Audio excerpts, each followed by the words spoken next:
Are you planning to become a registered pharmacist in Australia or New Zealand in 2026? Then passing the OPRA exam is your first major milestone. But here's the truth. Many candidates study hard, yet fail because they prepare the wrong way. In this video, I'll show you exactly how to prepare for the OPRA exam in 2026 using a smart, structured and proven strategy that can help you pass on your first attempt. Welcome to Pharmalytics, your trusted platform for pharmacy career success, global licensure exams and professional growth. If you're an overseas pharmacist aiming for registration in Australia or New Zealand, this video is your complete roadmap to OPRA success in 2026. What is OPRA? OPRA stands for Overseas Pharmacist Readiness Assessment.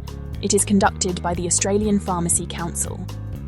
This exam evaluates whether overseas trained pharmacists have the clinical and scientific knowledge required to practice safely and effectively in Australia and New Zealand. Alright, let's talk about the key exam details. You'll be answering 120 multiple-choice questions, and you'll have 150 minutes to complete them. The exam is computer-based, so you'll need to be comfortable with that format. Most importantly, the focus is on application and clinical reasoning. It's not just a theory exam, it really tests how well you can apply your pharmacy knowledge to real-world practice. Now, let's look at the OPRA exam blueprint. Understanding the exam structure is honestly the first step towards success. Here's how the subject weightage breaks down.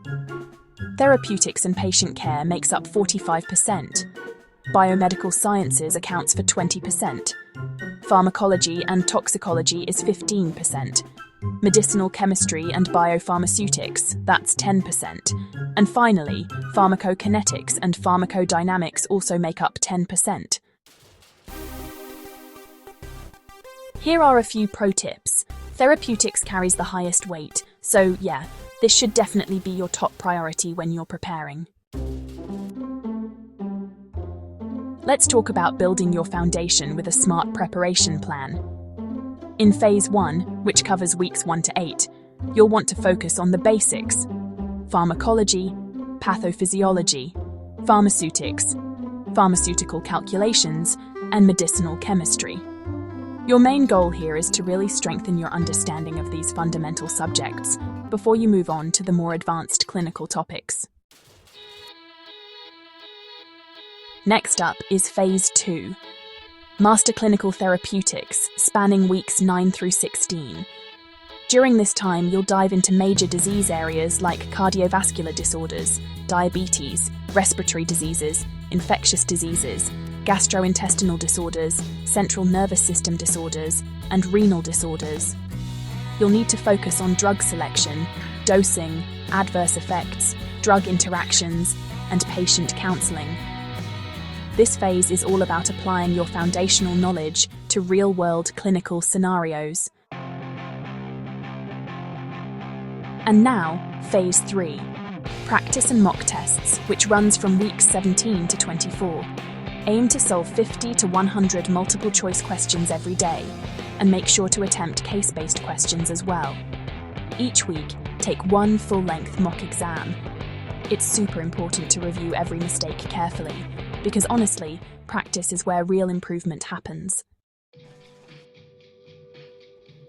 Alright, let's talk about the 4 pillars of OPRA success. First, there's concept clarity. So, really understanding the why behind every answer is key. Next, clinical application. Learn how to actually apply your knowledge in real patient scenarios. Third, consistent practice. Daily MCQs and regular revision are, honestly, just essential. And finally, time management, because in the end, your speed and accuracy will determine your final score. Now, moving on to the best resources for OPRA. Some of the top recommended study materials include Comprehensive Pharmacy Review, the Australian Medicines Handbook, Therapeutic Guidelines Australia, past-style MCQ banks, and clinical case practice resources.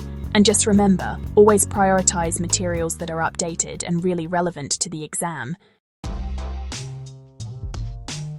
Alright, let's talk about some common mistakes to avoid. First, starting with memorization instead of really understanding the concepts can set you back. Also, ignoring therapeutics is a big one. Not practicing enough multiple choice questions is another trap. Avoiding mock exams and poor time management. These can all hold you back. If you avoid these mistakes, you'll honestly stay ahead of most candidates. So, in the final 30 days, here's what you should focus on. Revise those high-yield topics, make sure you're working on your weak areas, and practice pharmaceutical calculations every single day. Take at least 5 full-length mock tests, and be sure to review drug interactions and counselling points.